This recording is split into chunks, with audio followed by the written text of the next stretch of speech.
العلم هو النور الهادي والمفتاح لكل الخير من يريد الله به خيرا. بسم الله الرحمن الرحیم. السلام علیکم ورحمۃ اللہ وبرکاتہ. عزیز طلباء کرام، آج کے مجلس میں حدیث پاک ہے جس میں خواب اور اس کی پیشن گوئی سے متعلق گفتگو ہے، اور روایت حضرت انس رضی اللہ تعالیٰ عنہ کی. فرماتے ہیں وعن انس قال كان رسول الله صلی اللہ علیہ وسلم يدخل على ام حرام بنت ملحان وكانت تحت عبادة بن صامت فدخل عليها يوما فأطعمته ثم جلست تفلي رأسه فنام رسول الله صلى الله عليه وسلم ثم استيقظ وهو يضحك. قالت فقلت ما يضحكك يا رسول الله؟ قال أناس من أمتي عرضوا علي غزاة في سبيل الله يركبون ثبت هذا البحر ملوكا على الأسرة أو مثل الملوك على الأسرة. فقلت يا رسول الله ادعو الله أن يجعلني منهم. فدعا لها ثم وضع رأسه فنام ثم استيقظ ويضحك. فقلت يا رسول الله ما يضحكك؟ قال أناس من أمتي عرضوا على غزاة في سبيل الله كما قال في الأولى.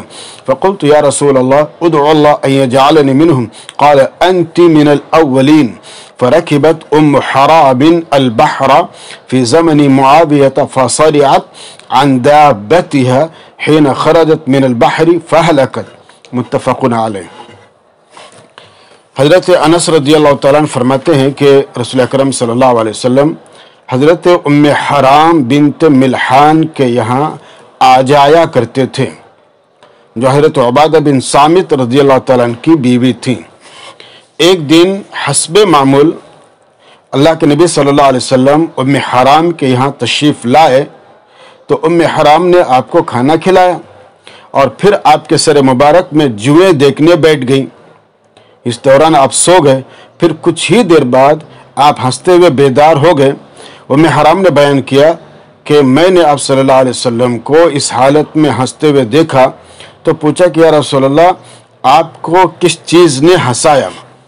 فرمایا خواب میں میری امت میں سے ایک جماعت اس حال میں میرے سامنے لائی گئی اور مجھ کو دکھائی گئی کہ وہ خدا کی راہ میں جہاد کر رہی تھی اور سمندر میں اس طرح محو سفر تھی جیسے بادشاہ اپنے تخت پر ہوتے ہیں، یا یہ فرمایا کہ بادشاہوں کی طرح جو تخت پر جلوہ گر ہوں.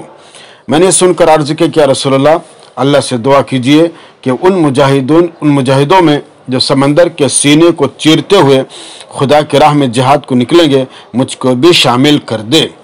آپ صلی اللہ علیہ وسلم نے ام حرام کے حق میں دعا فرما دی. اس کے بعد اللہ کے نبی صلی اللہ علیہ وسلم تکیے پر سر رکھا اور پھر سو گئے. کچھ دیر بعد پھر آپ صلی اللہ علیہ وسلم ہنستے ہوئے بیدار ہوئے. میں نے عرض کیا یا رسول اللہ اب کیوں ہنس رہے ہیں؟ کس چیز نے آپ کو ہنسایا؟ فرمایا اب پھر خواب میں میری امت میں سے کچھ لوگ میرے سامنے اس حال میں پیش کیے گئے کہ وہ خدا کی راہ میں جہاد کر رہے تھے جیسا کہ آپ نے پہلی مرتبہ فرمایا تھا. اس مرتبہ بھی وہی الفاظ ارشاد فرمائے کہ وہ لوگ سمندر میں اس طرح محو سفر تھے جیسے بادشاہ اپنے تخت پر ہوتے ہیں.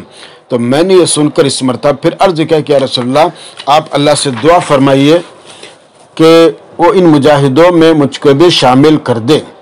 آپ نے فرمایا پہلی جماعت میں ہو. چنانچہ حضرت ام حرام رضی اللہ تعالیٰ عنہ نے حضرت معاویہ کے زمانے میں جہاد کی غرض سے بحری سفر کیا اور جب سمندر سے اتر کر جانور پر سوار ہوئی تو اچانک جانور کی پشت سے زمین پر گر پڑی اور راہ خدا میں شہادت کا مرتبہ پا کر اس دنیا سے کوچ کر گئی. فَإِنَّا لِلَّهِ وَإِنَّا إِلَيْهِ رَاجِعُونَ. بخاری مسلم کی روایت. دیکھیے اس حدیث پاک کے ذیل میں علماء کرام نے مختلف باتیں لکھی ہیں اور ہر بات تقریباً قریب ہی ہے. پہلی بات یہ کہ صاحب توضیحات میں اس ذیل میں جو لفظ آیا ہے تفلی رأسہ، یعنی حضرت ام حرام بنت ملحان آپ صلی اللہ علیہ وسلم کے سر میں جوئیں ٹٹول رہی تھی. پہلی بات یہ سمجھ لیں کہ حضرت ام حرام حضرت اکرم صلی اللہ علیہ وسلم کی رضاعی خالہ یا رضاعی پھوپھی تھی. پہلی بات تفصیل سے آپ کے پیچھے بتائی گئی ہے، لکھی جا چکی ہے کہ ام سلیم اور ام حرام دونوں انصاری عورتیں ہیں۔ مدینہ میں انہوں نے حضرت آمینہ یا خواجہ عبداللہ کے ساتھ دودھ پیا تھا، لہٰذا یہ عورتیں اللہ کے نبی صلی اللہ علیہ وسلم کے محارم میں سے تھیں، اور حضور اکرم صلی اللہ علیہ وسلم کے جسم میں جوئیں تو نہیں ہوتی تھی لیکن وہ ٹٹول رہی تھی۔ اس معاملے میں صاحب مظاہر نے لکھا ہے کہ سر مبارک میں اللہ کے نبی صلی اللہ علیہ وسلم کے بدن کے کسی بھی حصے میں جوئیں نہیں تھی، لیکن حضرت ام حرام کا اصل مقصد آپ صلی اللہ علیہ وسلم کے مبارک بالوں کو گرد و غبار سے صاف کرنا اور یہ دیکھنا تھا کہ کہیں کوئی جو تو نہیں ہے، اگر ہو تو نکال لیں، یہ مقصد تھا۔ باقی اللہ کے نبی صلی اللہ علیہ وسلم کے سر مبارک میں نعوذ باللہ ہمارے اور آپ کی طرح معاملہ نہیں تھا، لیکن صحابہ کرام کثرت تعلق کی وجہ سے اس طرح سے معاملہ فرمایا کرتے تھے۔ اور آگے جو لفظ ہے کہ ثبج، سمندر کے درمیان میں جو بڑی موجیں ہوتی ہیں اور بے انتہا پانی ہوتا ہے اس کو سج کہتے ہیں۔ مراد سمندر کا سینہ اور اس کا درمیانی حصہ۔ اور یہ فرمایا کہ اور مثل الملوک، یہ شک راوی کی جانب سے ہے، یعنی اس حال میں سوار ہوں گی جیسے بادشاہ لوگ اپنے تخت پہ سوار ہوتے ہیں۔ اور فسرعت، سواری سے گرنے کو سرعن کہتے ہیں، سرع یسرع سرعن، یعنی سمندر کا سفر مکمل کر کے جب ساحل پر آ گئی اور اپنی سواری پر سوار ہوئی تو جانور کی پشت سے نیچے آ گری اور شہید ہو گئی۔ سمندری جہاز رانی اور سمندر میں جہاد کی ابتدا سیدنا حضرت معاویہ رضی اللہ تعالیٰ نے کی، فرضی اللہ عنہ عنا وعن جمیع الصحابۃ رضوان اللہ تعالیٰ اجمعین۔ یہ اس حدیث پاک کا مختصر آپ کے مطلب سامنے آ گیا، اور گرچہ محدثین نے مزید لکھا ہے لیکن جو اہم ترین بات تھی وہ ہم نے آپ کو بتانے کی کوشش کی۔ اور آگے کی حدیث فرماتے ہیں جس میں رسالت مآب صلی اللہ علیہ وسلم کی زبان کا اعجاز ہے، فرماتے ہیں وعن ابن عباس قال ان ضمادا قدم مکة وكان من أسد شنوءة وكان يرقي من هذا الريح فسمع سفهاء أهل مكة أن يقول محمدا مجنون فقال لو إني رأيت هذا الرجل لعل الله يشفيه على يدي قال فلقيه فقال يا محمد إني أرقيك من هذا الريح فهل لك فقال رسول الله صلى الله عليه وسلم أن الحمد لله نحمده ونستعين من يهديه الله فلا مضل له ومن يضلله فلا هادي له وأشهد أن لا إله إلا الله وحده لا شريك له وأشهد أن محمدا عبده ورسوله أما بعد فقال أعد علي كلماتك هؤلاء فأعادهن علي رسول الله صلى الله عليه وسلم 3 مرات فقال لقد سمعت قول الكهنة وقول السحرة وقول الشعراء فما سمعت مثل كلماتك هؤلاء وقد بلغنا قاموس البحر هات يدك أبايعك على الإسلام قال فبايعه رواه مسلم وفي بعض نسخ المصابيح بلغنا نعوس البحر وذكر حديث أبي هريرة وجابر بن سمرة يهلك كسرى والآخر لتفتحن عصابة في باب الملاحم۔ حضرت ابن عباس رضی اللہ تعالیٰ عنہ فرماتے ہیں کہ اس دشنوں سے تعلق رکھنے والا ایک شخص جس کا نام زماد تھا اسلام کے ابتدائی زمانے میں مکہ آیا ہوا تھا، یعنی آسیب و جن اتارنے کے لیے جھاڑ پھونک کیا کرتا تھا۔ جب اس نے مکہ کے بیوقوفوں کی زبان سے یہ سنا کہ محمد صلی اللہ علیہ وسلم نعوذ باللہ دیوانہ ہو گئے تو اس نے کہا کہ اگر میں اس شخص یعنی محمد صلی اللہ علیہ وسلم کو دیکھوں تو علاج کر دوں، شاید اللہ تعالیٰ اس کو میرے علاج سے ٹھیک کر دے۔ ابن عباس فرماتے ہیں کہ اس کے بعد زماد حضور پاک علیہ السلام کی خدمت میں آیا اور کہا کہ اے محمد، میں جھاڑ پھونک کے ذریعے آسیب و جن دفع کرتا ہوں، اگر تم چاہو تو میں اپنی جھاڑ پھونک کے ذریعے تمہارا علاج کر دوں۔ رسول اکرم صلی اللہ علیہ وسلم نے اس کے جواب میں فرمایا تمام تعریف اللہ ہی کے لیے ہیں، ہم اسی کے حمد و ثنا کرتے ہیں، اسی کی نعمتوں کا شکر ادا کرتے ہیں اور اسی سے ذکر و اطاعت اور عبادت کی توفیق اور مدد چاہتے ہیں۔ وہ جس کو سیدھا راہ دکھاتا ہے اور مقصد یاد کرے اس کو کوئی گمراہ نہیں کر سکتا، اور جس کو گمراہ کر دے اس کو کوئی ہدایت نہیں دے سکتا اور منزل مقصود تک نہیں پہنچا سکتا۔ میں گواہی دیتا ہوں کہ اللہ کے سوا کوئی معبود نہیں، وہ یکتا ہے، کوئی اس کا شریک نہیں، اور میں گواہی دیتا ہوں کہ محمد اللہ کے بندے اور اللہ کے رسول ہیں۔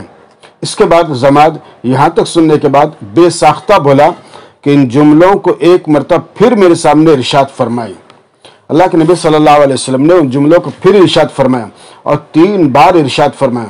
ضماد نے کہا کہ میں نے کاہنوں کے اقوال سنے ہیں، میں نے ساحروں کے کلمات سنے ہیں، میں نے شاعروں کے اشعار سنے ہیں، لیکن خدا کی قسم آج تک میں نے آپ کے ان کلمات و اقوال کے مانند کوئی کلام نہیں سنا۔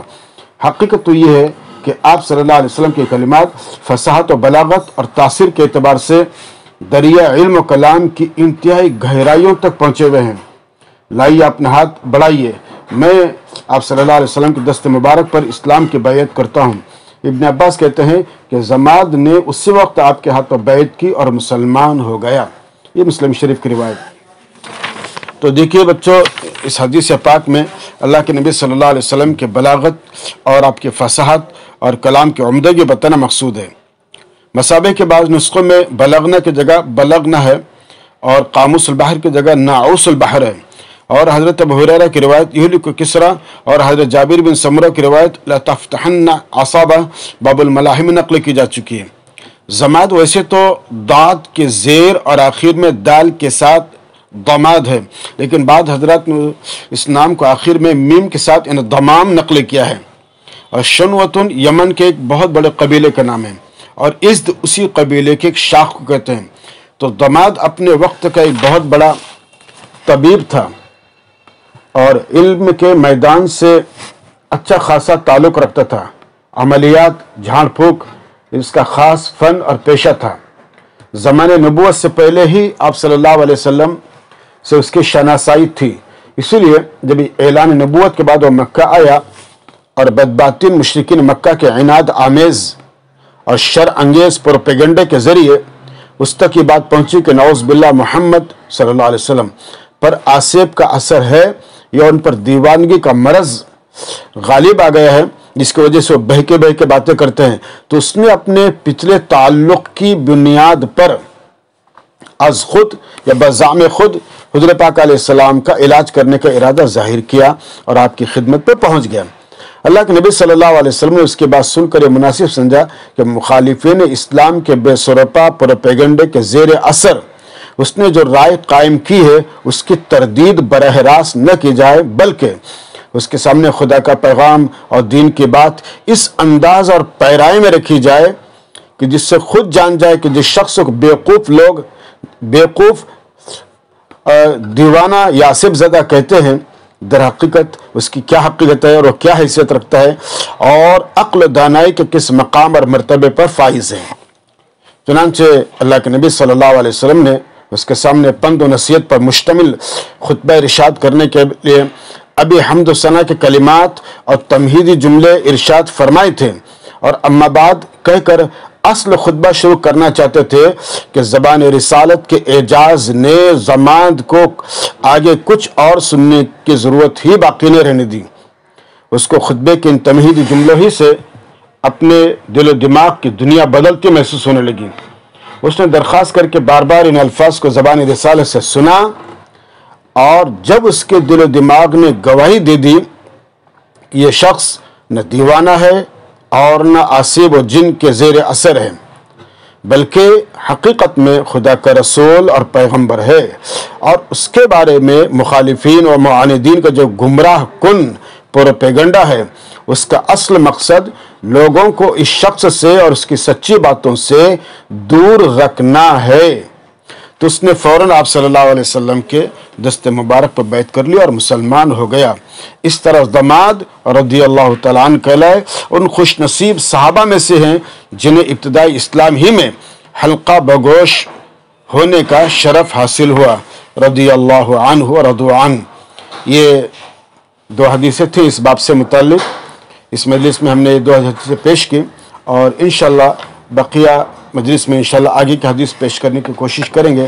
اللہ تعالیٰ عمل کی توفیق عطا فرمائے۔ السلام علیکم ورحمۃ اللہ وبرکاتہ۔ السلام عليكم، لا تنسوا الاعجاب بالفيديو والاشتراك في القناة تشجيعا لنا لنستمر بنشر المزيد إن شاء الله.